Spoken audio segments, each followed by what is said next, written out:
Nicolas Sarkozy est le seul responsable de son compte de campagne. Ce n'est pas moi qui le dis, c'est la loi. Ainsi, la procureure Vanessa Perret justifie la peine requise à l'encontre de l'ancien chef de l'État, soit 1 an de prison, dont 6 mois avec sursis, pour financement illégal de campagne. Les explications de Nicolas Sarkozy, entendues 2 jours plus tôt pendant 5 heures, n'ont donc pas convaincu le ministère public.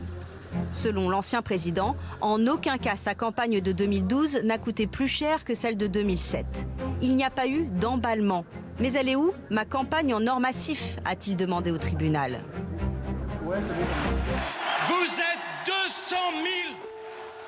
Pourtant, au cours de ces 3 semaines d'audience, tous les prévenus, ou presque, ont reconnu que la quarantaine de meetings de Nicolas Sarkozy avait explosé toutes les lignes du budget. Ils auraient coûté plus de 42 millions d'euros, selon l'accusation, soit le double du plafond légal. Et c'est ainsi que les dépenses supplémentaires auraient été facturées à l'UMP pour organiser des conventions qui n'ont jamais eu lieu. Cette campagne a donné lieu à de fausses factures, c'est avéré, à de fausses conventions, c'est avéré, a reconnu Nicolas Sarkozy lors de l'audience, mais l'argent n'est pas allé dans ma campagne. Avant d'ajouter, si je n'avais pas mis Jean-François Copé à la tête de l'UMP, aucun de ces prévenus ne serait poursuivi.